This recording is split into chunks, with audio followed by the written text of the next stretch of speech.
Good afternoon. I am Andrea Chisholm with the Midday News. A special welcome if you're watching on onespotmedia.com.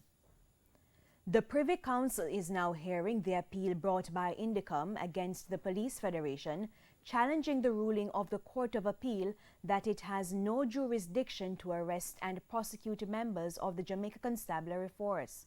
The hearing started yesterday and will end tomorrow. In March 2018, the Court of Appeal ruled that INDECOM's powers are limited to investigations. 3 other associations representing members of the JCF are also respondents in the matter. The Privy Council will also decide whether any limitations or restrictions arise in respect of a prosecution by INDECOM or its initiation. The court will also decide whether a claim of uncertainty about the lawfulness of a request made by an INDECOM investigator can amount to a lawful justification for failure to comply with that request. Further, they will seek to get answers on whether a claim by a police officer that he or she is following the instruction of a superior officer can amount to a lawful justification for failure to comply with a request made by an INDECOM investigator. Justice Minister Delroy Chuck said he believes the Privy Council is likely to agree with the Court of Appeal's ruling. Health authorities in China's Hubei province yesterday reported 64 deaths from the coronavirus.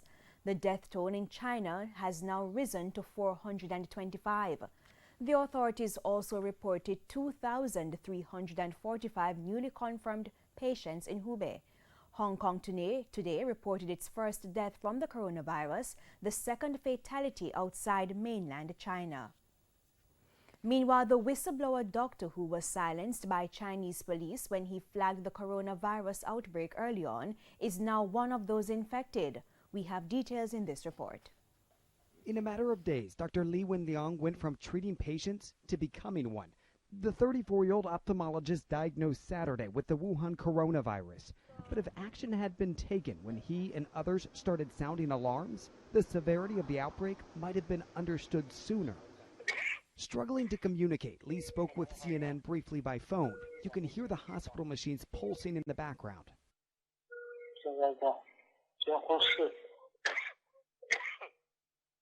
It was back in late December when Lee first warned friends on WeChat about a SARS-like disease going around. Lee sent a group message saying that a test result from a patient quarantined at the hospital where he worked showed a patient had a coronavirus. But hours after hitting send, Wuhan city health officials tracked Lee down, questioning where he got the information. Within days, they closed the suspected source of the virus, this seafood market, and they announced the outbreak. But instead of being praised, Lee got a call from Wuhan City Police. With Lee coughing too much and breathing too poorly to speak by phone, we asked Lee by text, "How did you feel when this happened?" "I felt a little afraid I would be detained, afraid my family would worry," Lee responded. He agreed to sign this document, admitting to spreading rumors online and severely disrupting social order. It reads, "We want you to cooperate with the police and listen to our reminder and stop the illegal act. Can you do that?" Lee answered, "Yes, I can." In the weeks that followed, the Wuhan Municipal Health Commission maintained that there was no obvious evidence for human-to-human transmission, no infection of healthcare workers, and that the outbreak was, in their words, preventable and controllable. And with that, the people of Wuhan continued about their normal lives. Then came a sudden jump in infections. China's central government took over, scrambling to contain a spreading virus with a rising death toll.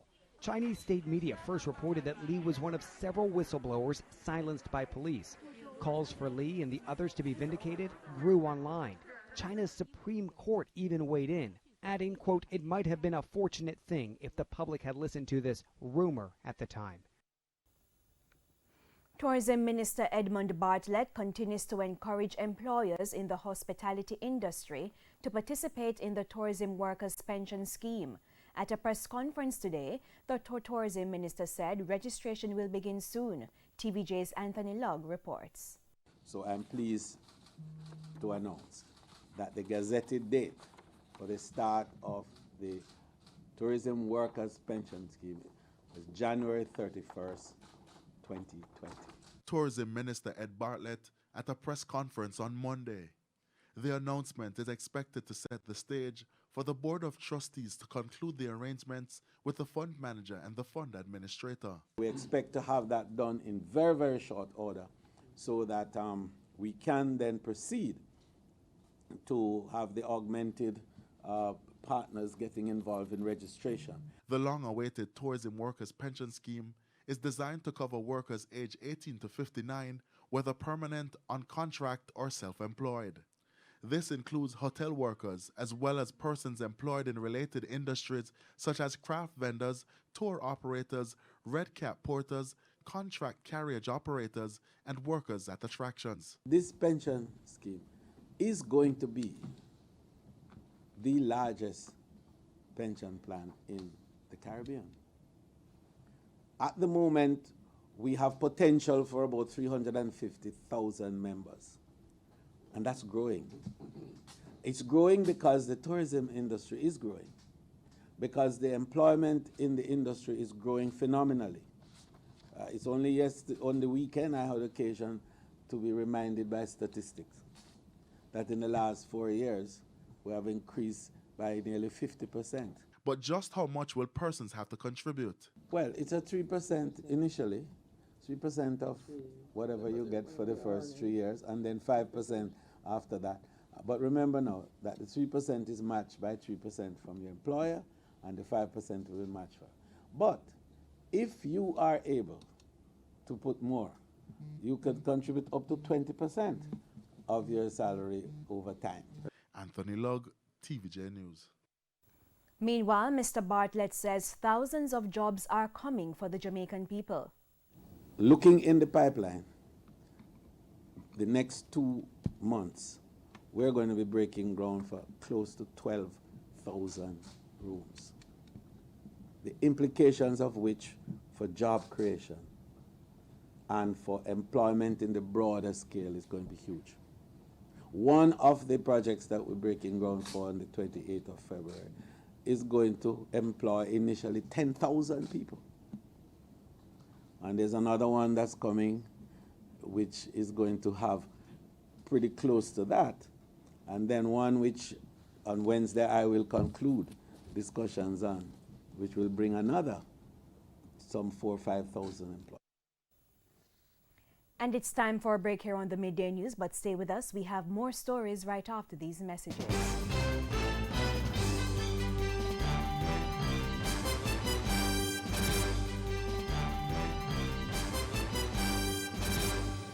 Welcome back, and we're continuing the news. Market vendors in St. Anne are livid this afternoon as they say robberies are threatening their livelihood. The vendors are blasting the St. Anne Municipal Corporation as they say the entity has done nothing to fix the situation. The vendors in the St. Anne's Bay market say there are several issues which the municipal corporation has failed to address, despite them paying their market fees. But they say the ongoing robberies at the facility is the last straw. Nobody responds about it. They don't care until deceiving us, then coming in for money. Market vendor Clinton Ashmead says he has been the victim more than once and says the response from the municipal corporation is inadequate. I must say about the third time they brought me shop, you know. And one of the time I got the young thing where they say, you have your own risk. I'm glad they say nothing else. Another vendor, Patricia, says thieves have also taken her goods even since the start of this year, removing over $250,000 in appliances and market produce. Then come back again and then break it and then take out everything. Parish Council don't do anything about it. We talk to them, nothing will not get out of them. When we spoke with Mayor of St. Anne's Bay, Michael Belnavis, he said security is at the market, but admitted that the thieves have been outsmarting them. What we found is that people will study what is going on and look to break in and steal from the poor and the desolate of our society. And we're asking the municipal police and we're asking the Jamaica Constabulary Force to do the relevant investigations, to bring these people to justice, because it's a travesty to see people steal from the poor. One security they have a work for the whole entire market. One security through the whole entire market. And the one security can run every market. So there's a security there and look through the bathroom window if secure down here. So they say even the police investigation is inadequate. Police then come down there and then come and look and say them a come back and send CID contact fingerprint and nobody no come. But we are tired of the situation in this market. Cobweb, roach, mongoose, all type of thing in this market.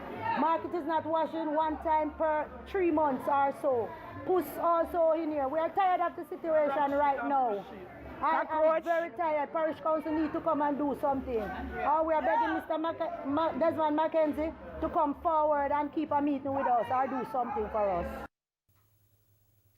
Stakeholders in the Clarendon Police Division are again searching for solutions in crime hotspots. There's a flare-up of shootings and killings in the southeast section.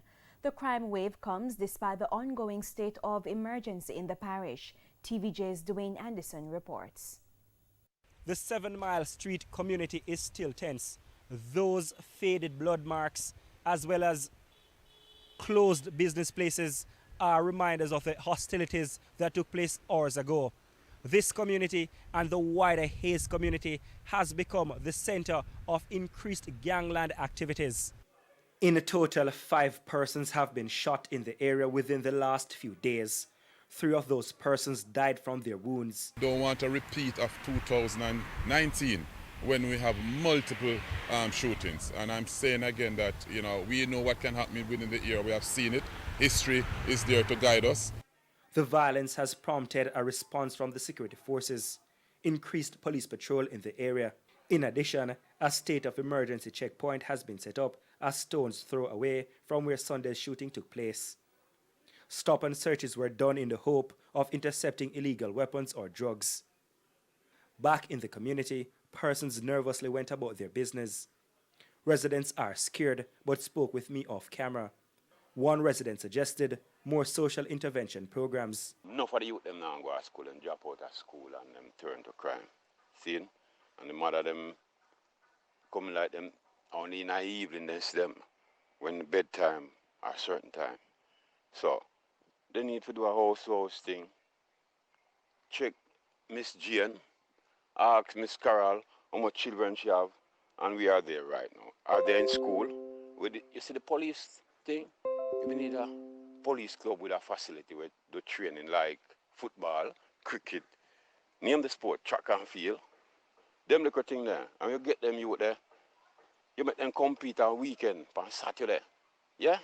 That will ease crime, brethren. Councillor for the Hayes Division, C.N. Barneswell, is questioning whether the state of emergency in the parish is useful. But it is not effective. So I'm calling again on the Minister of National Security to give whatever support necessary to ensure that the residents of Hayes and by extension Clarendon is safe. Because what is happening now is reached alarming proportion, and we are now saying that we are afraid. Dwayne Anderson, TVJ News. There's a slim chance that the demolition of the apartment complex on Upper Montrose Road in St. Andrew can be avoided despite an order by the Supreme Court. Attorney at law Emil Leiber, who represented the objectors who filed a claim against the developer, said there was an opportunity for modifications to the complex instead of demolition. The issue follows a ruling by the Supreme Court that the developer should demolish the structure immediately because it breached the restrictive covenants attached to the title. These covenants stipulated the type of structures which should be built in that neighborhood. However, the developer went ahead with the construction and later applied the covenants to be changed. The Supreme Court did not find favor with this activity. It then made an order for the structures to be demolished so that they could conform with the covenants. According to Mr. Leiber, based on the order, some time was given for recommendations to be made on how to carry out the demolition. He explained yesterday on Radio Jamaica's Beyond the Headlines.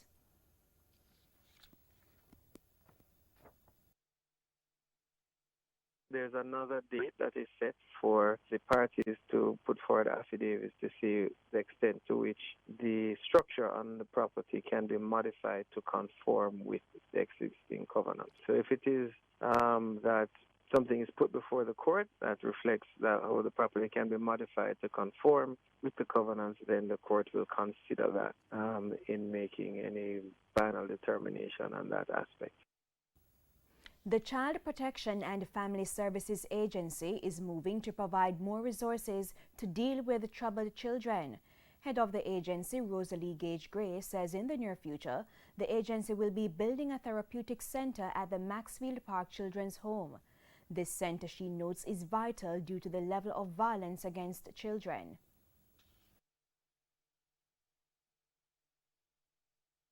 And this will be a critical facility for us and for the children of Jamaica, where we can do the therapeutic intervention, which is, if we should say what's our greatest need, apart from the fire safety, it would be the therapeutic care for our children who have experienced severe trauma.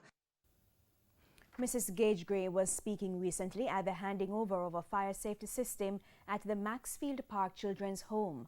Approximately 30 homes will be retrofitted with the safety equipment through a $40 million initiative spearheaded by the Supreme Ventures Foundation and the Jamaica Fire Brigade.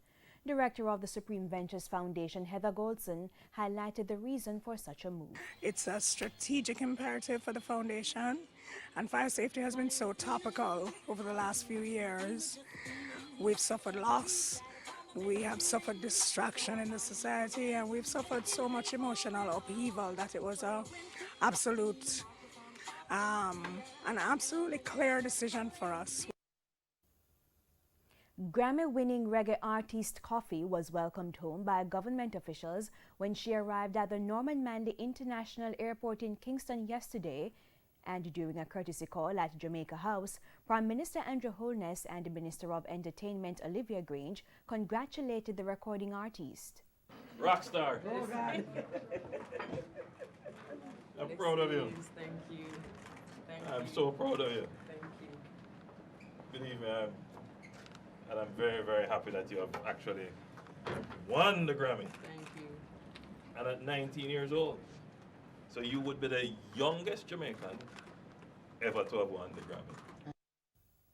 Coffee's mother, Joanne Williams, was also in attendance. Coffee later expressed her gratitude to the Prime Minister and for winning the award. She is proud that she could represent the country. Me winning this Grammy definitely represents hope for the future. It shows that many great things are possible, as I've been saying, and it opens new doors, not for only established artists, but for artists who not even discover them talent yet, so to speak. So, I mean, it's a huge milestone for us as a country. Minister Olivia Grange described it as a blessing to be celebrating Coffee's success during Reggae Month. It was the singer's first time returning to Jamaica since winning the Grammy Award for Best Reggae Album in Los Angeles, California on January 26. And that's the Midday News. I'm Andrea Chisholm. Join us at 7 for the Primetime News Package. On behalf of the news and production teams, good afternoon.